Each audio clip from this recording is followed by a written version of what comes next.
Hi, welcome to Constitutional Chowder. I'm Miss Faith, and here is my constitutional scholar, Miss Gabby. She's pretty much an expert when it comes to this stuff, and she wanted to play today. So, Gabby, say hi to everybody. Say hi, everybody.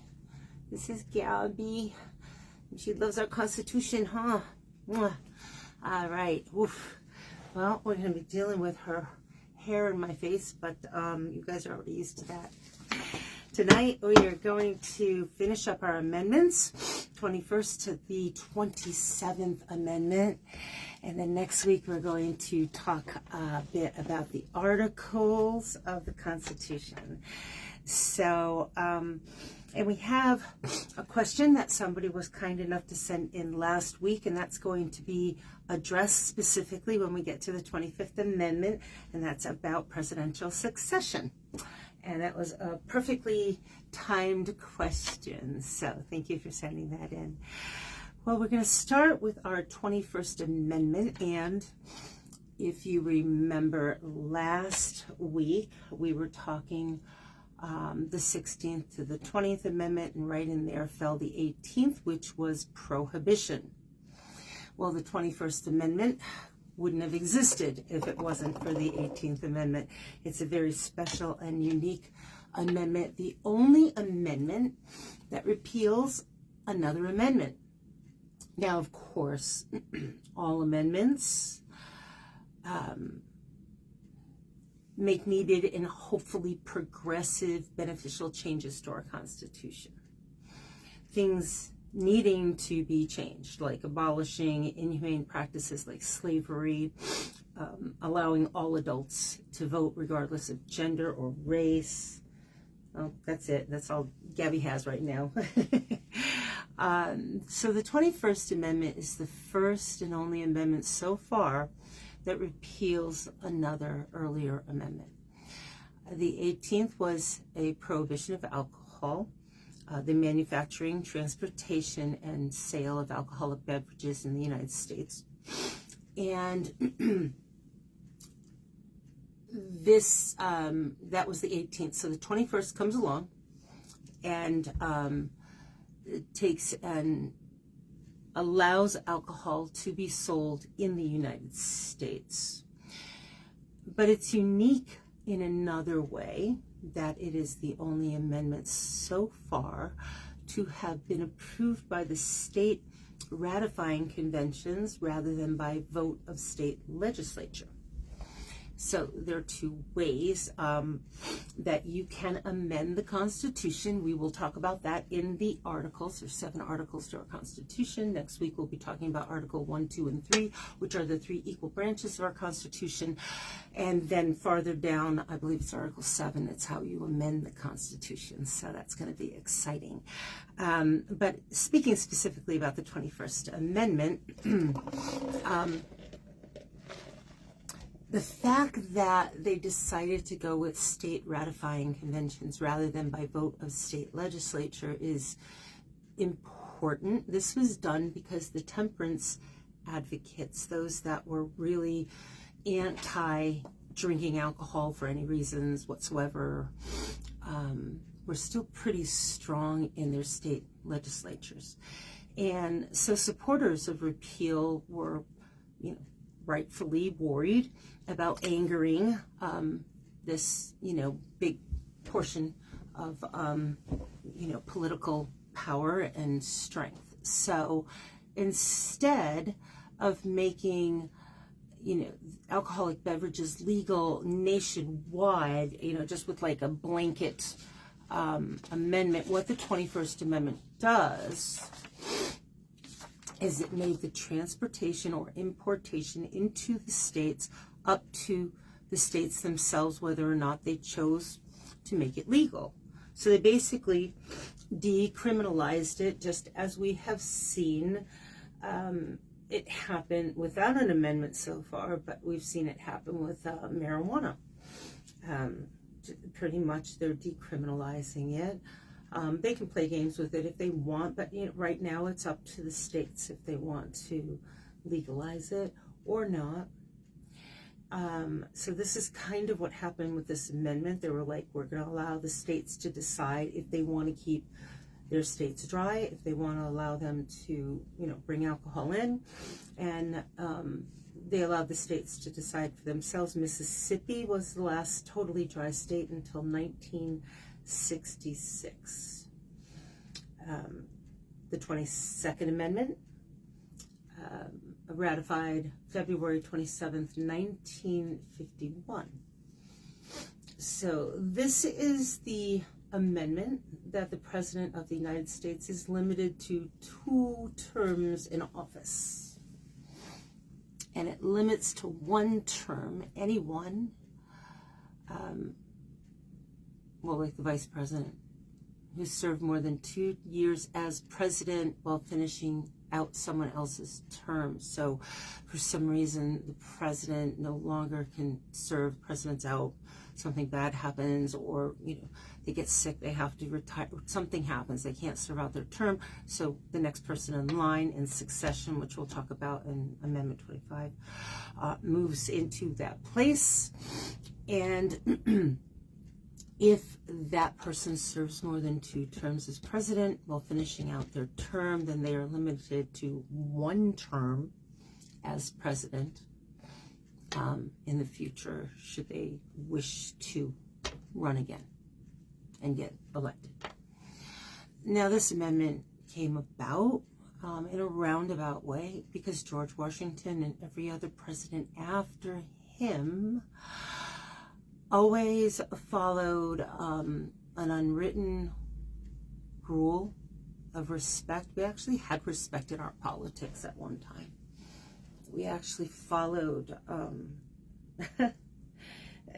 a sense of decorum and protocol. History teaches that.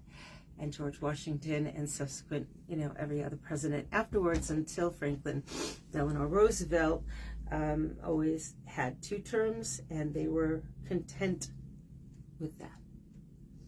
Franklin Delano Roosevelt came along. Now we had a unique set of circumstances. He was dealing with the Great Depression, which was an incredibly awful time in this country and around the world, and right into World War II.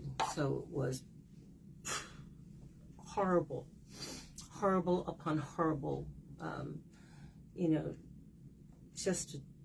we're talking years, decades that were terrible. So he went for 4 unprecedented terms, and sadly died after only 3 months into his first term in 1945. So after that, it was proposed the 22nd Amendment, limiting any future presidents to 2 terms in office, and this was ratified in 1951, which makes sense. So the 23rd Amendment, right after that, recognizes the rights of the residents of the District of Columbia to vote for president and vice president. Now, before this amendment, the residents of D.C. were not able to vote for president and vice president unless they were registered in a state to vote. D.C. to this day does not have statehood. It is not a state of the United States. I mean, if someone, I don't know, was going to lobby super long and hard every time they were on camera for a 51st state, I don't know, maybe go for one that's actually in the borders of the United States, but that's just me. D.C., the District of Columbia, differs from states in that it is mostly under the control of Congress, and this status was established by the seat of government clause of the Constitution. So the framers of the Constitution wanted the location of the federal government to be outside the jurisdiction of any state, yet they didn't go far enough. If that's the case, then don't let anybody be a resident within. But it's so big that, you have to live within to work within and to make it fairly convenient to get to and from, where you need to be. So people live there, there are residents there, there's schools there, there's, businesses. And so this whole situation kind of came up. It was partly a reaction to a riot that took place in 1783. The fact that the District of Columbia is a separate entity away from being any state. There was a riot that took place in 1783. Now remember, this was right after the Revolutionary War, and a large group, a mob, if you will, of Revolutionary War soldiers who were not paid by the federal government converged on Congress, which were meeting in Philadelphia at that time. They met in Philadelphia, and they basically threatened members of Congress, who later fled the city after they were denied protection from state and local authorities. And so I guess they fled to D.C., deeming it safer. So, the 23rd Amendment did not give the District of Columbia statehood or any powers of a state. Later legislation did give some degree of self-rule, including the right to elect a mayor and the city council and a single non-voting delegate to the House of Representatives. The movement for statehood remains strong today, but it has failed to gain any support in Congress. So, then we move on to the 24th Amendment. Now, this is an important amendment, whereas a lot of people might not even realize this amendment exists, and it's the elimination of poll taxes and other restrictions that would prevent people from voting. But whereas our 15th Amendment was meant to protect the rights of all men to vote, especially the black man in the United States, and the 19th Amendment was meant to protect the rights of all women to vote, despite these amendments to our Constitution, states throughout the South enacted barriers which were designed to prevent black people from voting. They put in literacy tests, grandfather clauses, poll taxes. A poll tax is you basically to vote. They taxed you. You have to pay money. You want to vote? Yeah. Give me some money. And this was common, this was legal, it was everywhere, and it was designed to keep the poor people from voting. Literacy tests, well, you can't read and write, or maybe you can only read and write a little bit. And who was testing the person giving the test? I mean, they could just say, yeah, no, you know what? You didn't pass the test, get out of here, you can't vote. So it was a way to increase the racism to prevent people they didn't want to vote. And so the 24th Amendment was ratified on January 23rd, 1964. And this was to eliminate poll taxes and other restrictions such as literacy tests or any other qualification to vote in federal elections. And the Voting Rights Act of 1965 is another supporting act to stop illegal discrimination designed to restrict certain demographics from voting based on racism. And it also provided federal government oversight and protection, which was instituted especially in known areas of racial discrimination. So more people were safer to vote. Now, it's especially important to note that all of this voting reform came about specifically due to the nonviolent activism of the civil rights movement led by Dr. Martin Luther King Jr., John Lewis, so many more that that spoke out, marched, and fought the good fight, especially the Freedom Summer of 1964. We had the march from Selma to Montgomery, Alabama in the spring of 1965. Unfortunately, it was not nonviolent on both sides. The violent response from authorities to this peaceful movement shocked mainstream America and made Congress more willing to pass the civil rights legislation with support of Lyndon B. Johnson. Then in 1966, the Supreme Court held in Harper v. Virginia Board of Elections, poll taxes were unconstitutional in any election. Federal, state, local, you have a right to vote. And so many people today just, it's like, yeah, nah, I don't have time. I'm busy. I've got better things to do. People have fought. People have died. People have been discriminated. People have been stopped at the voting booths. You are not the right race. You're not the right, immigrant. People from all parts of Eastern Europe and other parts of the world have been stopped because, you weren't the right type of person. If you have the right and the privilege to vote in this country, whether or not your person gets elected, man, that is a right that people have died for. To throw away that right? No, I wouldn't. That is too precious, but that's just me.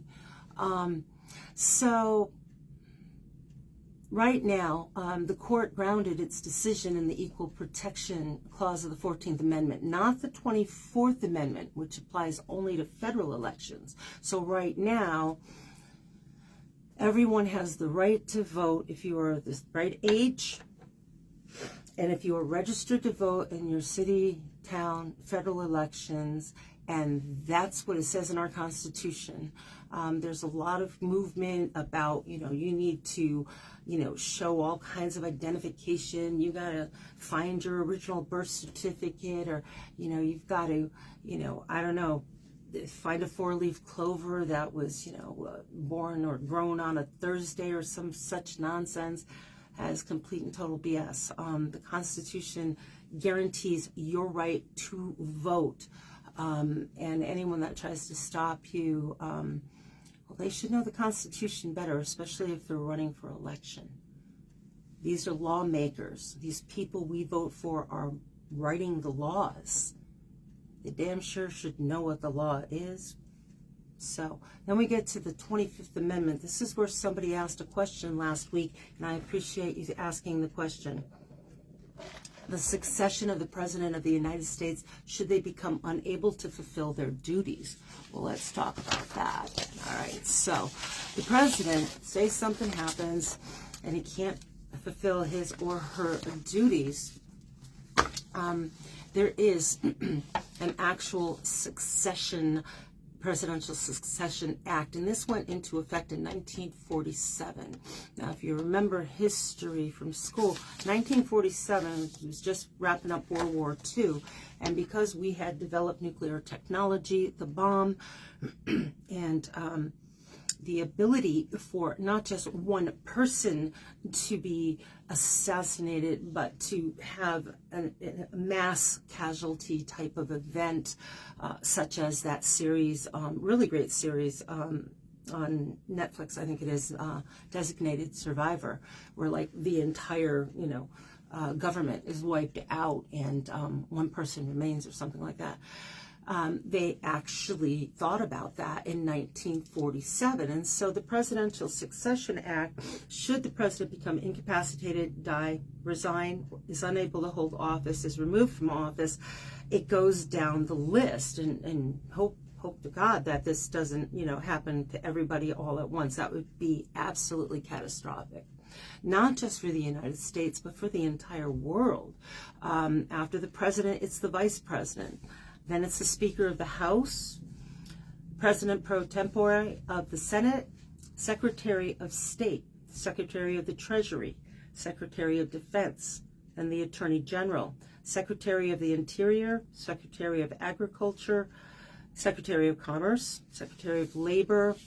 Then we have Secretary of Health and Human Services, Housing and Urban Development, Transportation, Energy, Education, Secretary of Veterans Affairs, and then finally Secretary of Homeland Security.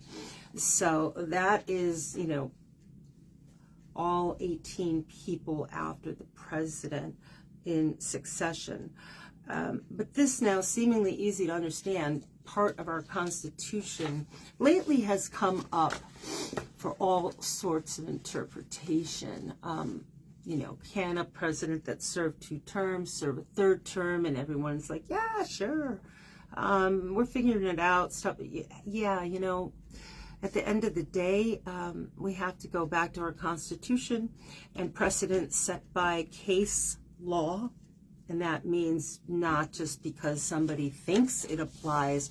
Case law having gone in front of actual courts. And if I didn't say at the beginning of this particular episode, like I said, say in the front of every episode, I'm not an attorney.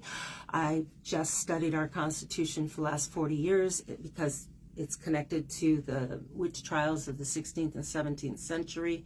And our Constitution was built on the witch trials here in colonial America.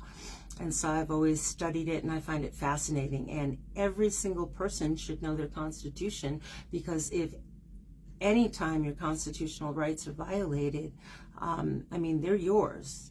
These are told to you or belong to you, and they're absolutely not told to you as often as you should be told, say, if you got in trouble with the courts or the law. So, but it's easy to look this stuff up. You don't have to always get an attorney. You can know what your law, what your rights and your protections and freedoms are. So, finishing up this, let's see what the 25th Amendment actually says as far as succession of the president. This is what history tells us. It contains 4 sections. Section 1 of the 25th Amendment says, in case of the removal of the president from his office or in the case of his death or resignation, the vice president shall become president. So before the ratification of the 25th Amendment, now, and this was ratified in 1967, there was a lot of controversy about, well, if that happens, would the vice president assume the powers of the president or simply be a placeholder until a new president was elected? Now, Section 1, it makes it clear the VP actually becomes president. And this had just happened a few scant years earlier with the assassination of John F. Kennedy. That was in November of 1963. This was ratified, this amendment, in February of 1967. So this is probably what brought it to the forefront. They were like, well, we've got to nail this stuff down because, you know, this actually just happened. And what happens when the vice president dies or is removed from office, say, moves forward to the president's position? So Section 2, whenever there is a vacancy in the office of the vice president, the president now nominates a vice president who shall take office upon confirmation by a majority vote of both houses of Congress. Now, you can't just say, yeah, I want this one or I want that one. At this point, it is a majority vote of both houses of Congress. It doesn't go back out to the people and vote. Now, this happened. This is what I find fascinating. Listen to this little bit of history. This happened October 10th in 1973 when Vice President Spiro Agnew felt forced to resign as vice president when he was facing charges of bribery and evading income taxes.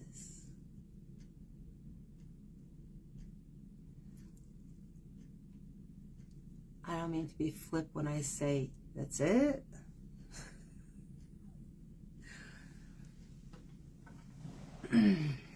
That's it.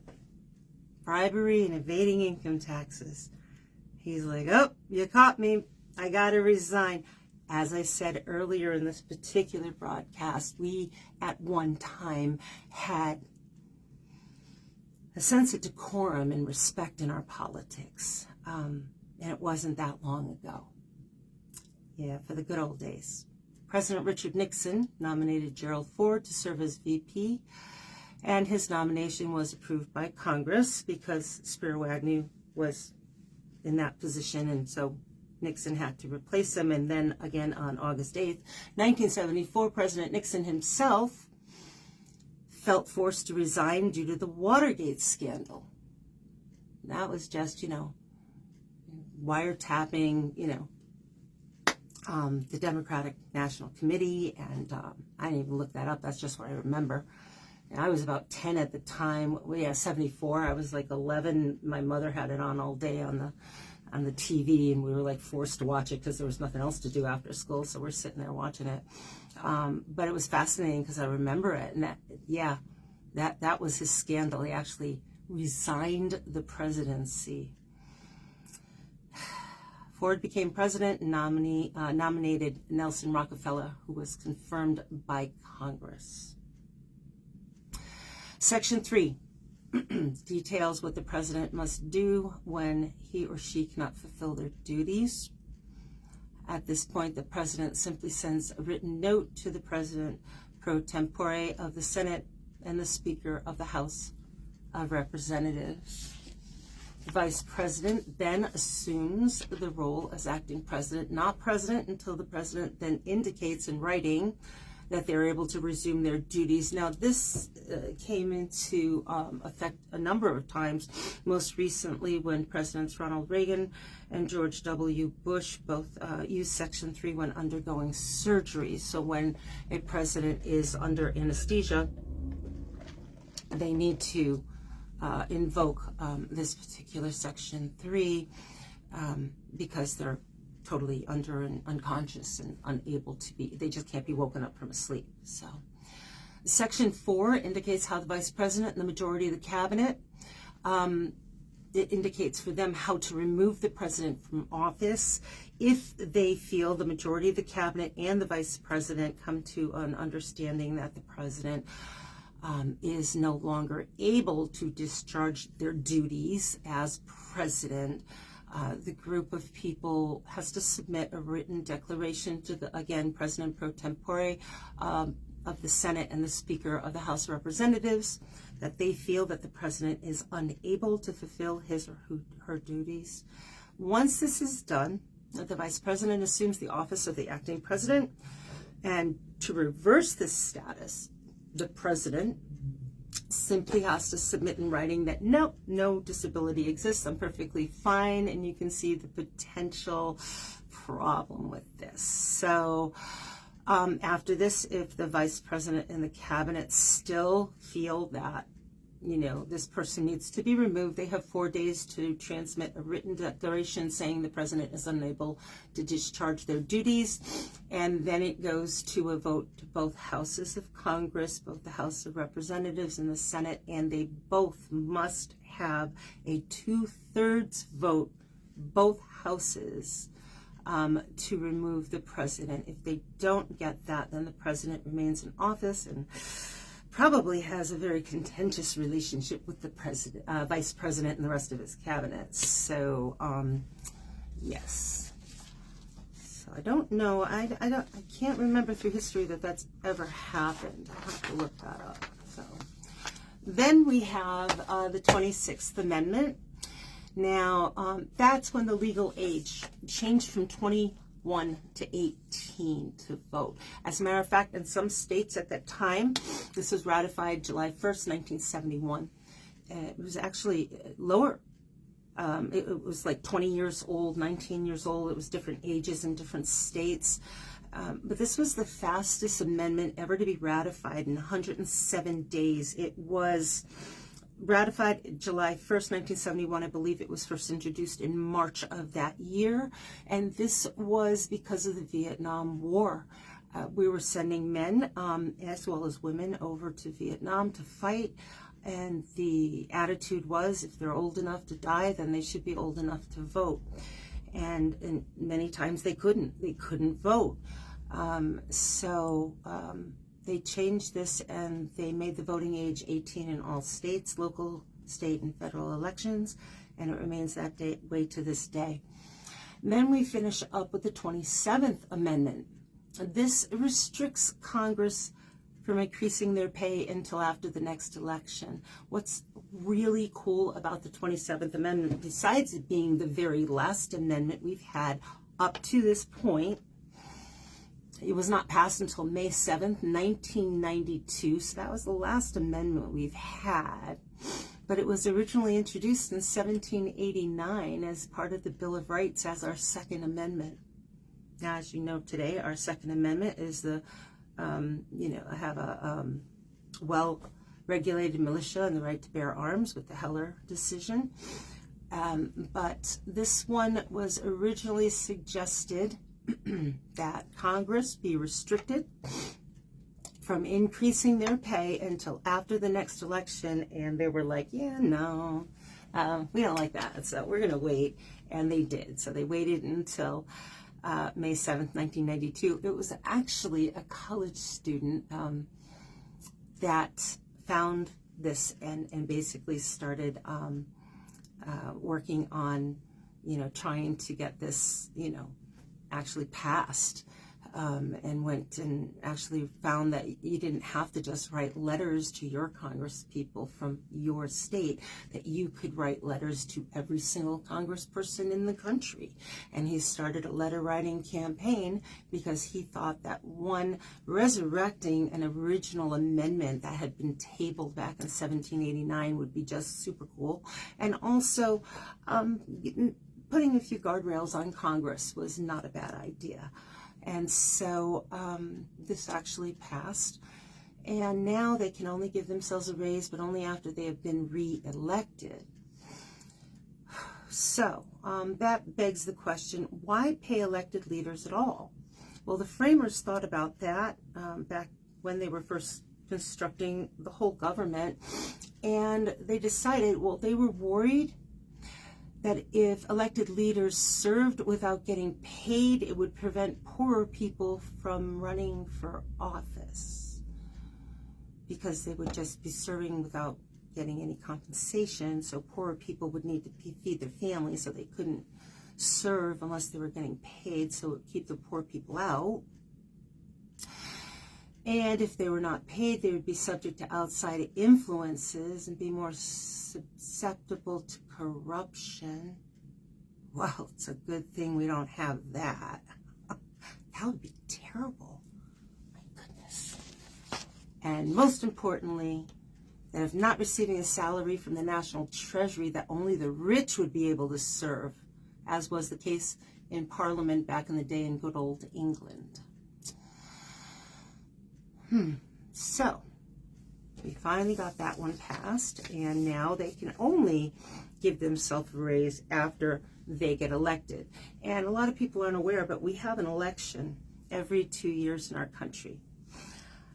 That was the wrap-up of our 27 amendments that are our freedoms, our protection, and our rights in our United States.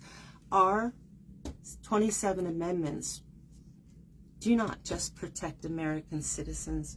They protect every single person standing on American soil right now. And regardless of what side you're looking at, if a person is arrested and they are not put before a judge and given due process, they're no more a criminal than you or I. And anyone that is deported without due process is in violation of our Constitution. And we are only as good as our Constitution. So I can think of a number of joint resolutions that should be submitted as new and progressive amendments to our Constitution. And as we learned with the 21st Amendment, and it proved that with state ratification conventions, we can pass new amendments locking in the rights to have anonymity over one's body, the right to marry whomever you choose, the right to life, liberty, and the pursuit of happiness as we determine it to be, not some busybody across the street or haters that fear others just because. So we do have rights in our country, and it was written down a long time ago. And they're more important than people's feelings or people being, mad about this or mad about that. These are why we're here. This is why our grandparents and our great-grandparents came here. They came here for this. And if we give this up, yeah, they wouldn't be proud of us. So don't kid yourself and think that they would be. Next week, we'll touch on the articles of our Constitution. The first three are the powers and the structures of our three branches of government, the three equal branches, legislature, judicial, and executive, and how the three are supposed to play nice together. So I hope you found this interesting. I really appreciate you taking the time to watch. If you know somebody that would appreciate this, please check it out. And you can also find the other episodes on my YouTube channel. Thank you so much, and I hope to see you next week. Take care. Blessings. Bye.